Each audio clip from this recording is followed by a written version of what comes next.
You know, I didn't. I looked at my own orb to see you that. have your own orb. Yeah. Maybe it's the same traveling salesperson we met into our company. No, it's not. Where did you get your orb? I looked at the Disney stock, and I saw it was just okay. So your orb is a stock monster? He's opening the cupboard and he goes, my sword!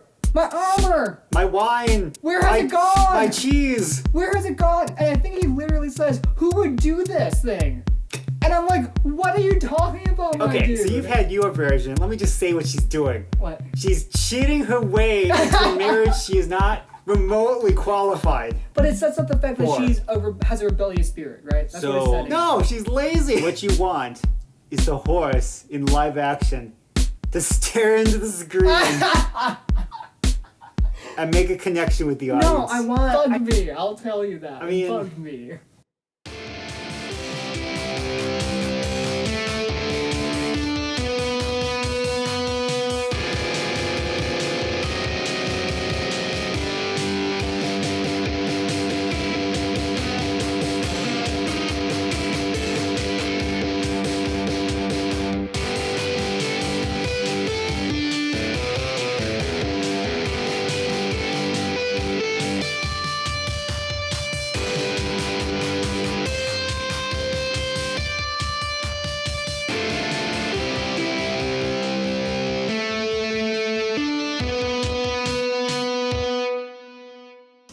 So, Will, I've looked into the future with my little glass orb that I keep in my bedroom, and I've seen the future of filmmaking, and it's made me very depressed. And I don't know. I'm really more concerned where this orb is. I've never seen it before. It's I keep it underneath a floorboard. Oh, okay. Along with that that heart. Yes. That you yeah. It's I keep it in a box and a key, and I take it out sometimes. It only tells me things about the future. Not the heart. No, the heart tells me other things, but I don't like to look at the heart very often because the heart speaks to you. The orb. The heart tempts me with like evil things, but the orb just tells me about the future and about and about where. It just tells me about all the terrible things that are coming in the film industry, so that I can be prepared, and try to get ahead of things. And actually, this just sounds like a self-fulfilling prophecy. It is actually. It's going to tell you terrible things. You're going to try and prevent them, and you're going to actually cause them. Yeah. And then you'll curse the day you ever killed a person and stuck their heart in the floorboards, along with your prophesying orb.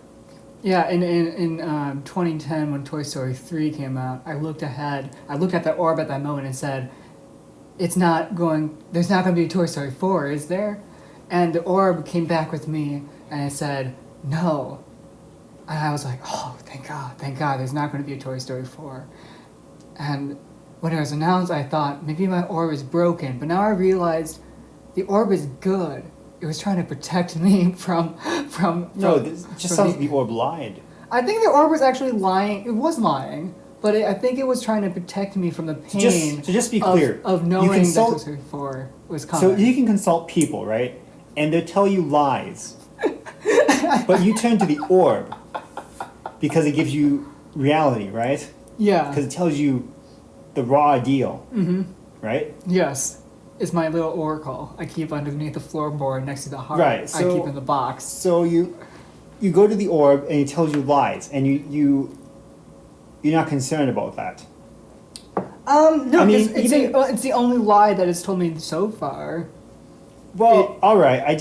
It predicted Monsters University. It predicted Jurassic World. It predicted Star Wars episodes 7 through 9. Okay. The inevitability of. I'm just concerned about this orb though, because like even Macbeth didn't look back and go, "Oh wow, those witches really told me lies." Look, it'd be one thing if it's like, "Oh, you got promoted. You're the Thane of your corridor now and all that good stuff." Look, and he'd be like, "Oh, now I'm gonna be king, right?" And he'd be like, "Yeah," and then he doesn't become king, right? Nothing happens. Look, I took a day trip up to Door County. I got lost in the woods for a little bit. I got approached by some traveling salesperson with a cart, and they said, "Here's an orb. It's like second, third, fourth hand." Is this your and origin I was story? like, "Hey, here, thanks for the orb." And they said it will someday is going to tell you something that's really, really important. And I believe now is the day, Will. I believe now is the day. Because this morning I looked into my orb,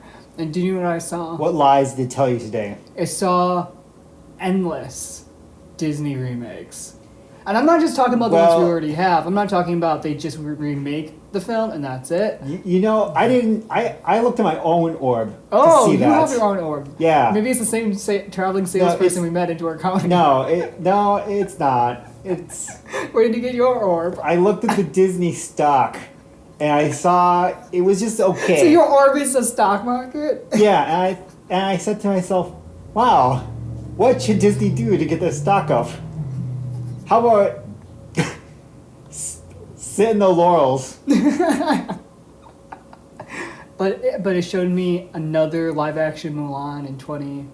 Another one, huh? Another one in 2040. Another remake. one. That is a sequel. No, not sequels. Just literally remaking Mulan. There's going to be like by 2100. So another one. Yeah, by 2100, there's going to be like 6 remakes of Little Mermaid.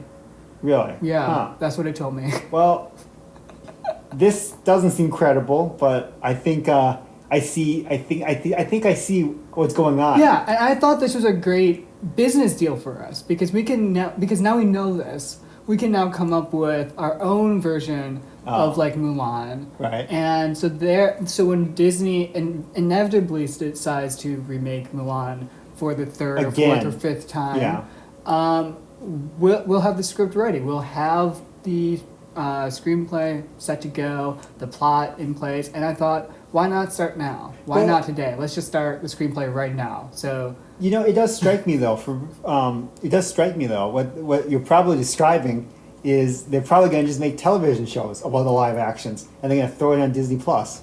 I mean, just think of they just put a Diary of the Wimpy Kid, like some animated one, right? After they already did all the live actions, the completed version of which you could ever hope for that, right? And they decided just to make it again. Mm-hmm. And then, it was something else, wasn't there? Well, they just decided to make it again. Percy Jackson. They're going to make it again. Yeah. Home Alone. Just make it again. And here's the thing. That's exactly right. They're going to just keep remaking these every few years. I think Oracle's right, maybe. Maybe my little Oracle orb is starting to affect my mind. But I've started to realize that... So not the heart, not the person you murdered and stuff, but just who knows? Clear. Who knows? Maybe the heart is actually bleeding into the orb a little bit, and they're influencing each other. Okay. But I was thinking about and it's still beating for you, right? Because the heart? Yeah, because it's just rotting sand at this point. To me, you keep saying it's beating, but anyway, the orb. Yeah. What about it? By staring into the orb for so long, I've realized that I'm not actually against the idea of continuously remaking an original story. Really? As long as there is something... Okay. As long as you have an idea on how to make that story better. Right? Because I don't know. Well, you think so? So here's my example. Beauty and the Beast, the live action. We both agree that's not the best. They could have done so much more with it. But the idea of remaking Beauty and the Beast to me does not fill me with this insurmountable dread, because I look at the original animated version that Disney has to work with and I say, there are things they can improve with it. They can make Belle a little bit more interesting. They can do more with Belle and Beast's relationship to make it a little bit more plausible that they fall in love and show their romance develop a little bit further if they extend that film to 2 hours. Well, once again, though, which would fascinate me is if they just plugged in a television show. They just went full in and did like a season, like what they're doing now, like with Marvel, right? Where they just have 10 episode remakes, and so it's not as garishly beautiful as the film versions would be. But I don't know, it would give more space to these people, and they can. Well, I guess that would be interesting potentially. It's a Venn diagram. You can only have 2 in the circle, where it's compact, beautiful, developed. but you can only choose two. You can't have like all three if you're going to do a film. Well, that's the thing, of course, is that originally film was the only place you can get, you know, like $100 million spectacle going, right? And then, of course, you know, you finally get like HBO coming along saying, well, what if we took $300 million and made this gonzo long television show and just kept pouring money into each episode, right? And then ABC gets up and says, why don't we do that? In fact, I'll make a show called Lost. And then the producer, or the exec, I don't know, gets fired right after the pilot comes out. And even though it's wicked successful, they don't get their job back. because the president of ABC thought it was just so stupid to spend that much money. But they were wrong, I guess. I misspoke, I want to clarify. By compact, beautiful, and developed, I'm talking specifically about like the Disney live-action remakes that their history says that they can't do all three. I think they either do one or two of those things. Well, I don't know. But I think that's a failure on their part. Right. Because, you know, it's a feeling. I do believe that there is a world where a Disney live-action remake can be compact, developed, and beautiful. This isn't like saying, but they haven't done it yet. I want this triangle, see. I want it to have 4 sides, see. But I want it, you know, I want both qualities. And, you know, it's... So, yeah, the problem I guess I'm having is that... Well, you know what it is in my mind? Or... Sure, go ahead, sorry. It just... Well... I think Disney is so worried about... money.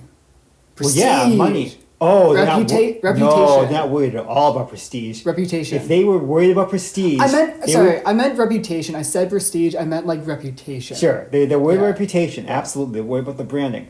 But if they had... we could just add this. If they had any cojones, what they would do...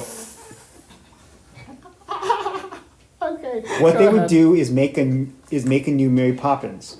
Now, I don't mean make a sequel to Mary Poppins. They already did that. Where the kids are like 30 and didn't learn any of the lessons, apparently. It was a very weird sequel. There were some charming things to it. I thought it was kind of weak overall. I hated it. I'm not going to sugarcoat it. I hated Mary Poppins Returns. I didn't hate it. But I thought it lacked the original. In a lot of things. Destroyed it. Yeah. I found it. Right. It let me down. But what I mean though is I don't mean like, once again, I'm not talking about the IP of Mary Poppins, right? Mm-hmm. What I mean is for that film, the original film, it felt like they went all out. They took all of their best stuff, right? And they got like, you know... They got Dick Van Dyke, they got Julie Andrews, they got great lyricists. They got the Shermans. They went out and found child actors that were super, super great in those roles. Mm-hmm. Whereas, like, the Mary Poppins Returns kids, I'm like, whatever. No disrespect to them. I'm sure they're lovely people, but, like, they're... Well, I don't know if they're lovely people. They may be terrible kids. Bratty, selfish, I'm just talking about the crazy. actual acting. I'm not saying they are. They may be lovely people. They may be very lovely, nice people. And I mean no disrespect to them. But, not knowing them, I can say it is perfectly possible that they are incorrigible Well, I err on the people. side of you have to disprove that you're an incorrigible person. So if I ran at you, if I'm a stranger, I run at you with a knife, screaming. You're an incorrigible person because you've just proven that you're What a if it's a terrible prank, person. bro? What do you mean? You wouldn't even know that. Because even if it's a prank, dude, that is still such a terrifying thing to do, to think it's funny, that automatically excludes you from being a good person. Like, it's not about whether or not you're actually going to get harmed. It's about whether or not the other person thinks they are. So that's why that's a bad situation. What if you're, you know, like a goat, and I don't respect you, man. If I'm a literal animal, like a goat. A literal human animal, yeah, like that, except a goat. I said that wrong. A 4-legged goat. And you shanked me? No, you're just in the way. I like punch you in the neck or something. I don't know. Okay, I do not support animal cruelty. I'm trying to. What? What? This is a prank, bro. I feel like you're referencing something that I don't understand. So Mary Poppins. Yeah, animal cruelty is very bad. Do you think that Mary Poppins has ever popped off on a goat? Popped off on a goat? You know, just slugged a goat Slugged a goat? with her umbrella. I think it's possible, actually. Yeah.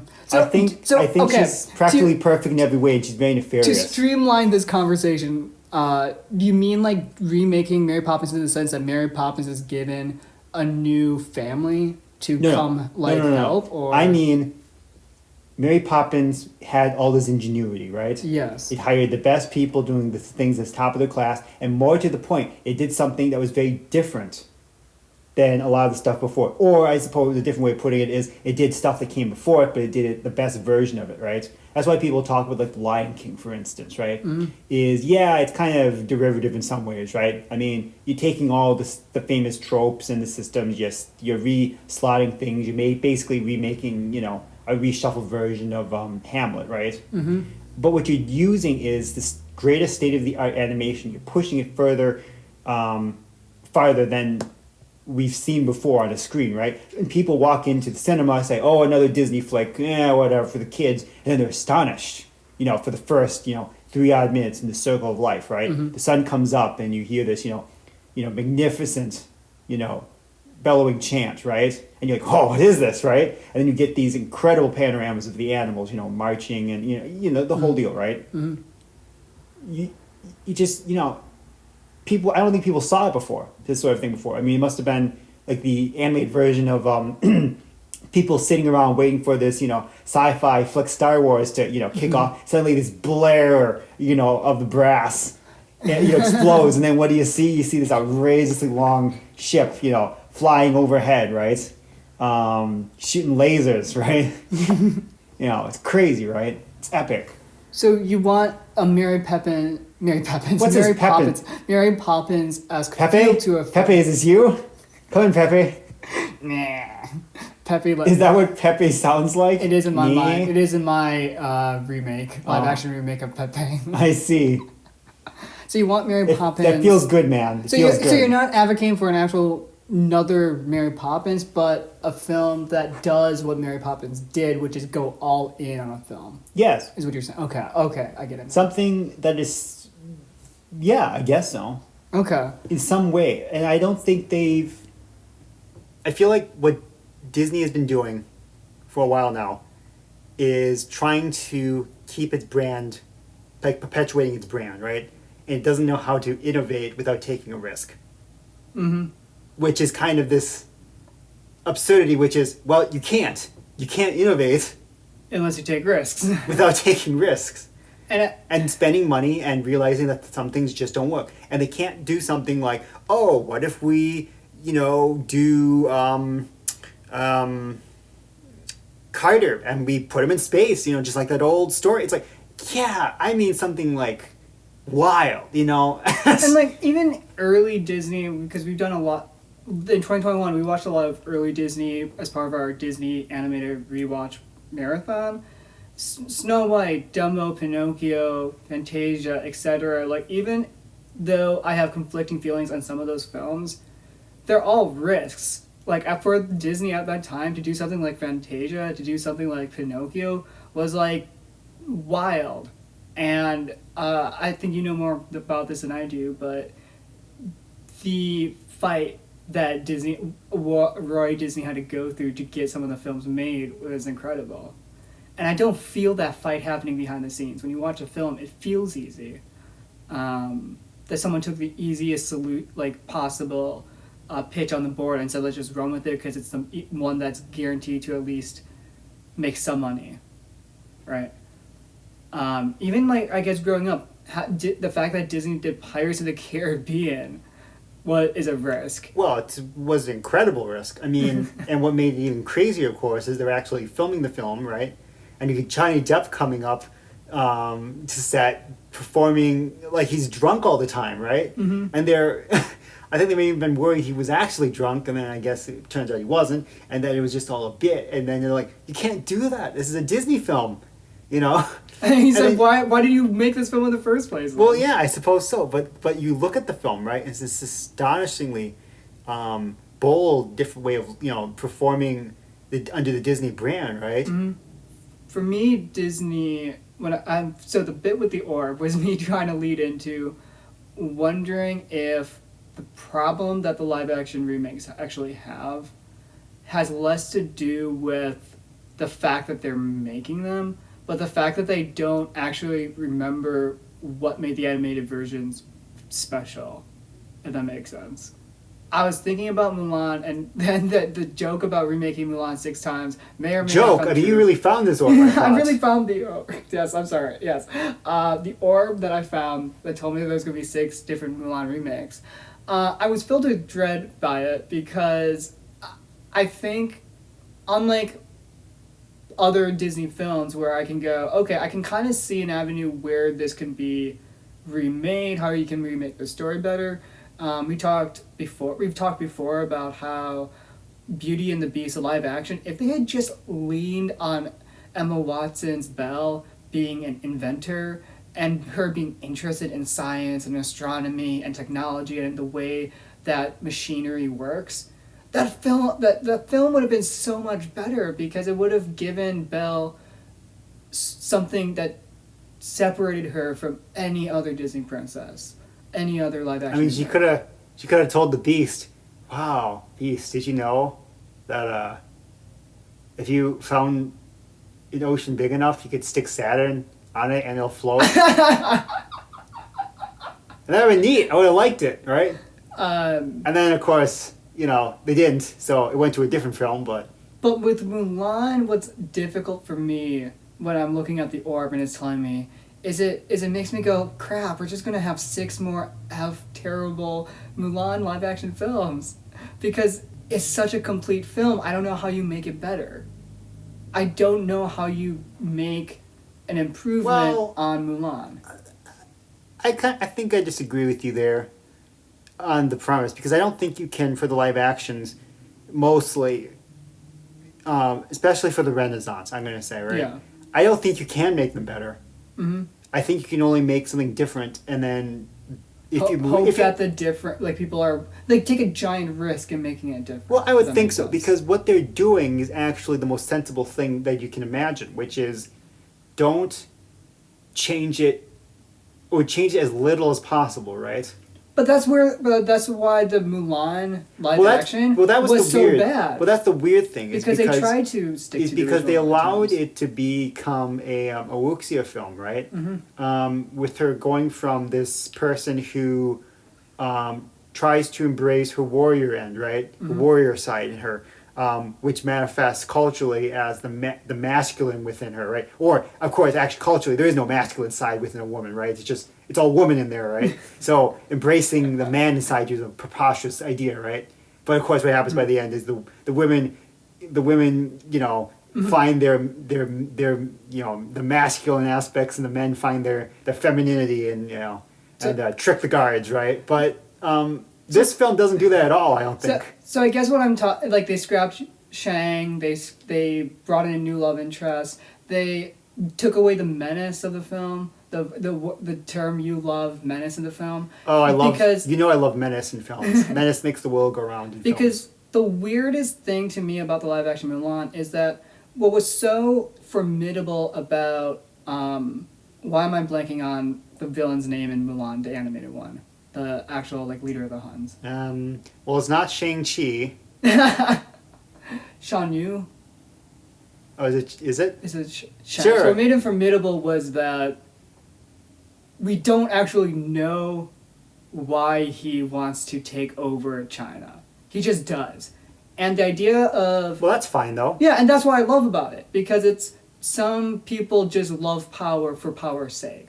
Some people, like the Batman line, some people just want to watch the world burn. There's no rationale or ulterior motive. It's not even about burning the world. That's a different motive. No. Watching power for power's sake is its own... Yeah. You don't need any further explanation.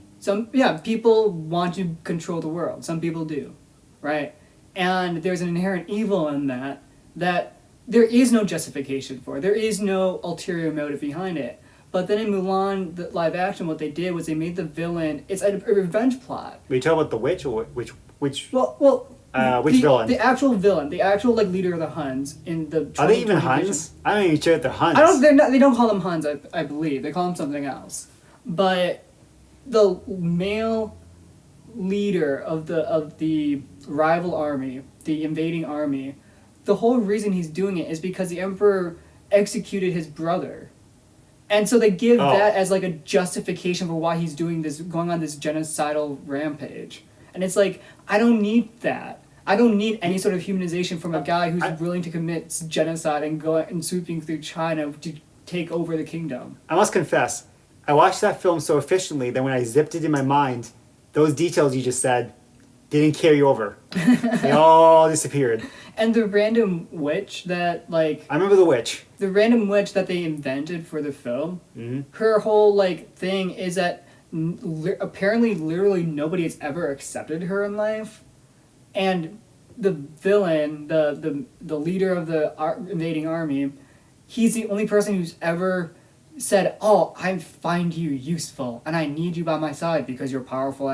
You can help me take over the world." Like, so it's kind of like, that's the motivations for these characters. That's so dumb.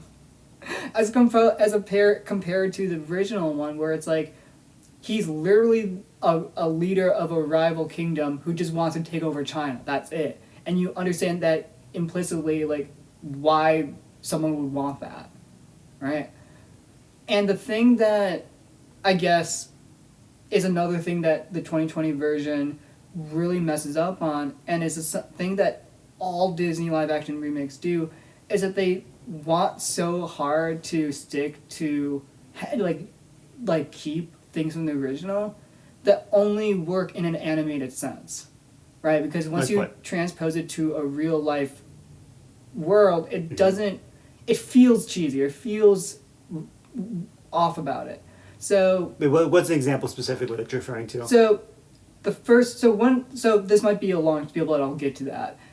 What I found so compelling about comparing the 95 Mulan to the 2020 Mulan and watching them is that the 95 Mulan does not waste time. Like, it is a 90-minute film where every single moment is setting up something that's going to happen later, or is telling you something about the characters, something to get moving the plot along.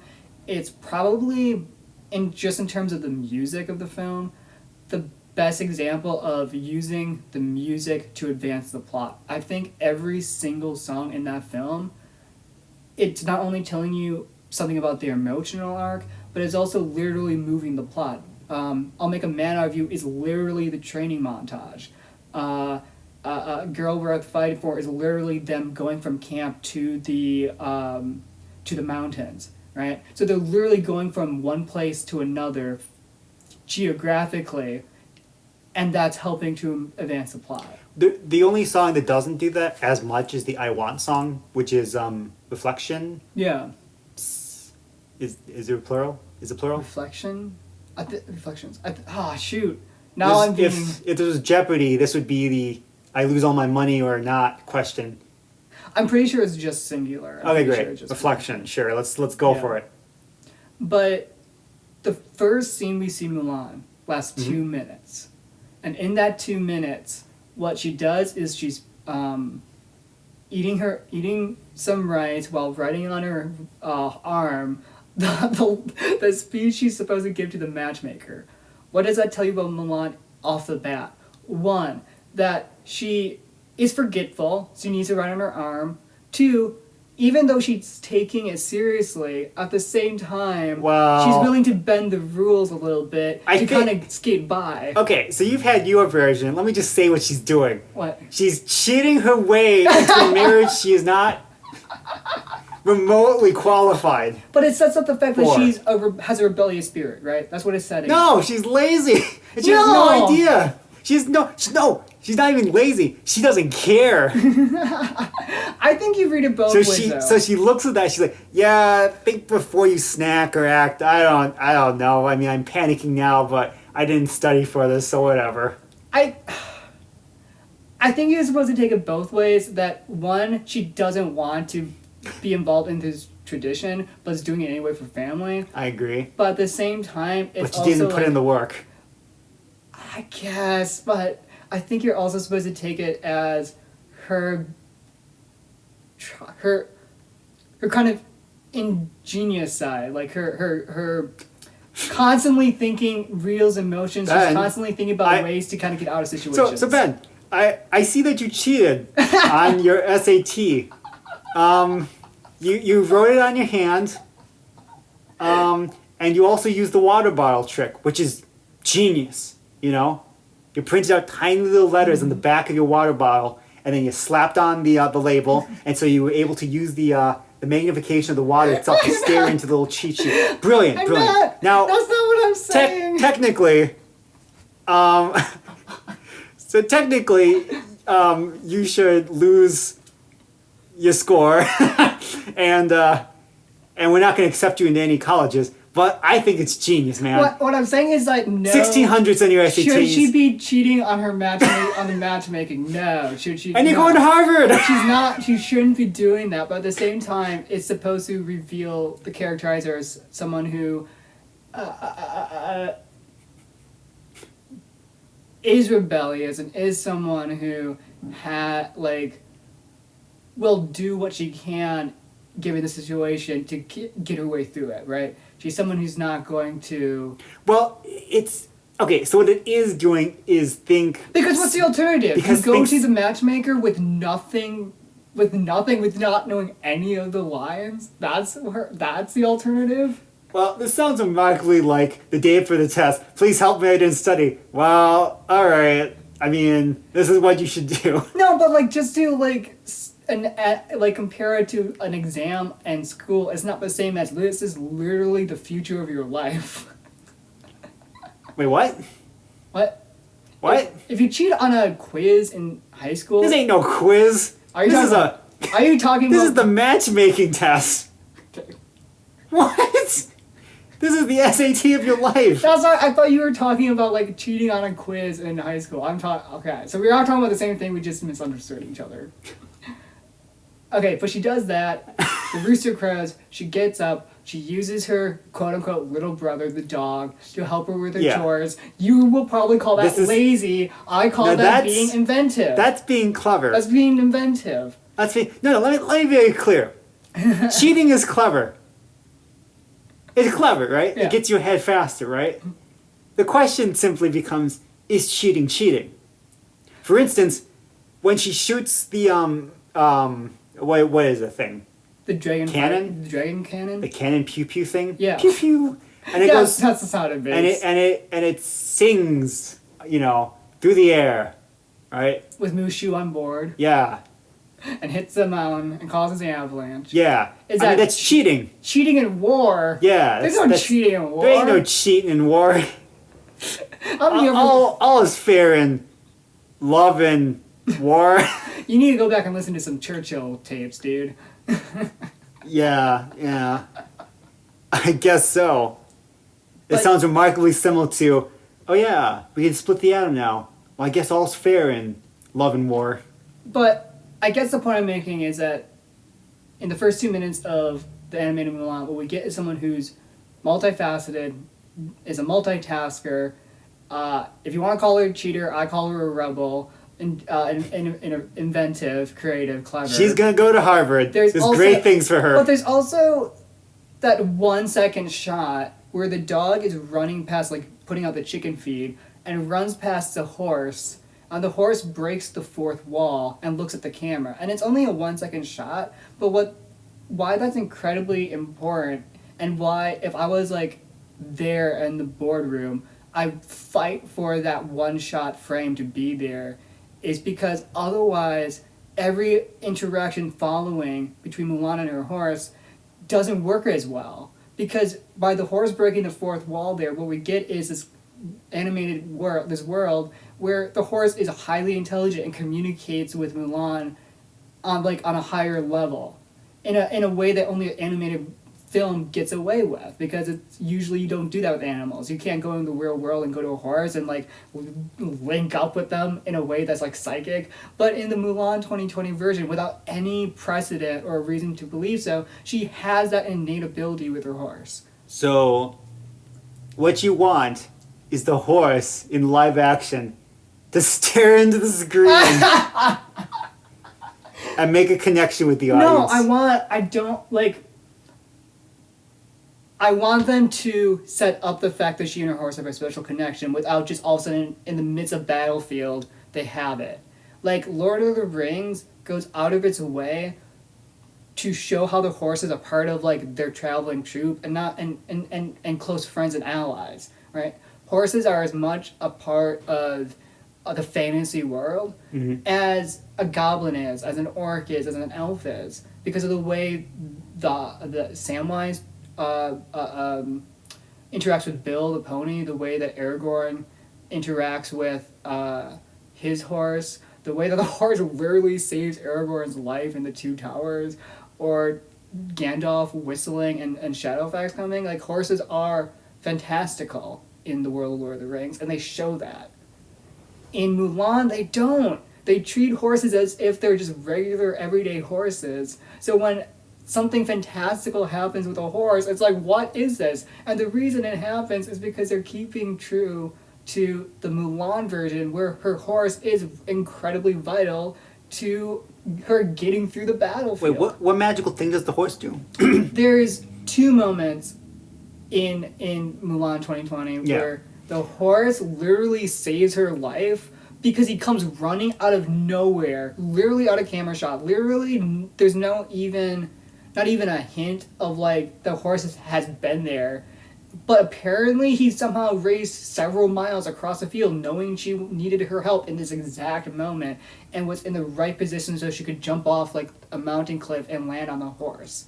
And it's like, that wasn't planned. She didn't like somehow train the horse to do that. It was like the horse knew it and just did it.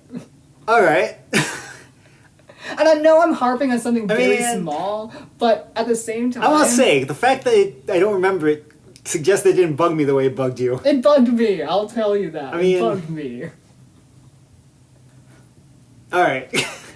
But then continuing that 2-minute sequence of Mulan, after the horse breaks the fourth wall, we get Mulan's father praying to the ancestors in the temple. The comedic scene of the dog interrupting his prayer, his morning routine, and then Mulan coming up and does that whole thing of she breaks the glass and says, the doctor says 3 cups of tea in the morning, 3 at night. I bought a sprayer. So there's this lovely interaction with her right before she's about to go to meet the matchmaker with her father that's very gentle and very very loving in a way that you never get with the live action. The father's just angry 24/7. And, I think... Well, but he's like, just like, what's the way to put it? Like, he just kind of sits around or walks around. He just kind of exists, doesn't he? He does. Like, he doesn't, like, beat her with a spoon. He doesn't beat her with anything. I'm not... But he just shouts at her. Yeah, he just kind of hangs out. I don't know. He just generally disappointed. I don't know. I mean... The few scenes we get of the father, they're trying so hard to get the same... And that's what makes the 2020 version so weird, and why, we watched it and I sat there aghast and I was so mad throughout the whole film, was because they kept trying to get the same vibe as the animated one without doing any of the work or understanding why it worked in the first place. Well... the father in Mulan, I would characterize him as, yeah, he's stern when he's stern. He has that line of, I know my place. It's time you learned yours. It's firm, but at the same time, there's this, sorrow in it. And again, credit to the voice acting on that part. But you can tell that there's a complicated emotion there where he's afraid for his family. And that's where that's coming from. Whereas in the live action version, you have that exact scene around the dining table, and he just says, "You are a woman! You should know your place!" And it's very aggressive, and it's like, where is this coming from, my dude? And the final thing I'll point out with the father is it breaks through. Not the actor, but he as the character of the script, continually breaks the rule of, if we already know it, if we already have the information, don't say it. And he does that when Mulan leaves, takes his armor and his sword and goes to go fight an Imperial army. And he's coming downstairs, and he opens and he sees the cabinet open, and he has this line where in the animated version it's this dramatic, beautiful score where he doesn't say anything. He just flings open the cupboards and he gasps, and he sees that the cupboard's empty. And we know why it's empty. We know why the stuff is gone. He knows it. And nothing is said. He just cut to him running out in the rain shouting Mulan. In the 2020 version, they do the exact scene, almost shot for shot, except he's opening the cupboard and he goes, "My sword! My armor! My wine! Where has it gone? My cheese!" Where has it gone?" And I think he literally says, "Who would do this thing?" And I'm like, what are you talking about, my dude? Goes down the list. My wife? Nah, she's here. Now she's here. Check. My youngest sister, who To play a prank? Ooh, that's possible. I'll write that down. To play a prank, dude. Just a prank, bruh. Kick a goat. I don't know where that's coming from. What? Kicking a goat? So, all in all, It's very bad. Please don't actually kick a goat. so all this being said, I looked into the orb, and some point in the future, we are going to be in a place high up at Disney where we have $200 million at our disposal to remake Mulan. And I was just kind of curious, how would you remake Mulan, a film in my mind that is unremakeable, because of how compact, efficient, beautiful it is, and try to make it better somehow? What is left in Mulan, the animated Disney version, left to tell? Yeah, I'll tell you how. Okay. Have Mushu in it? Well, if you really wanted to, that's your version, right? I mean, I guess I wouldn't be against it, but no. You know what I would do? I'll tell you what I'll do. I'm waiting. The way you said it makes it sound like you were stalling. It's like a comedian comes out, doesn't say anything funny, it's just something really sad and everyone laughs. It's very weird. Tap, tap, tap. Hello? This is my 5 minutes to stand up. Where I just stand here. Because I'm standing up. Oh, What was that laugh? Okay, I'm doing the laughing audience. Oh. The weird laughs. Okay.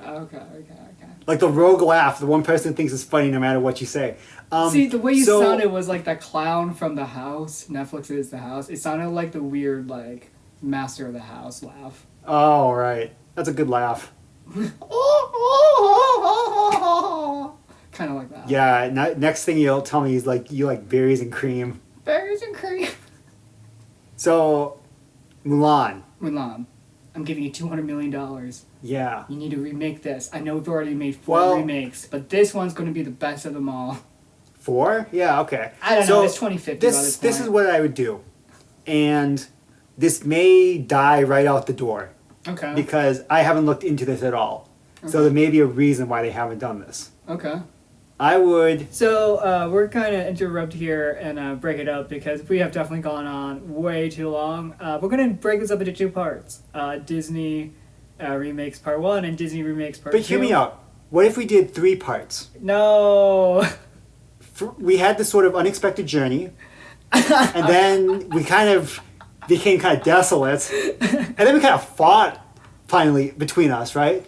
Between our sort of armies, you know? Yeah? Yeah. Yeah. We could go there and back again, but Well, to do 3 parts, wouldn't that be tiring? It would, but it would make more money, and isn't that the most important part of movie making, is making money?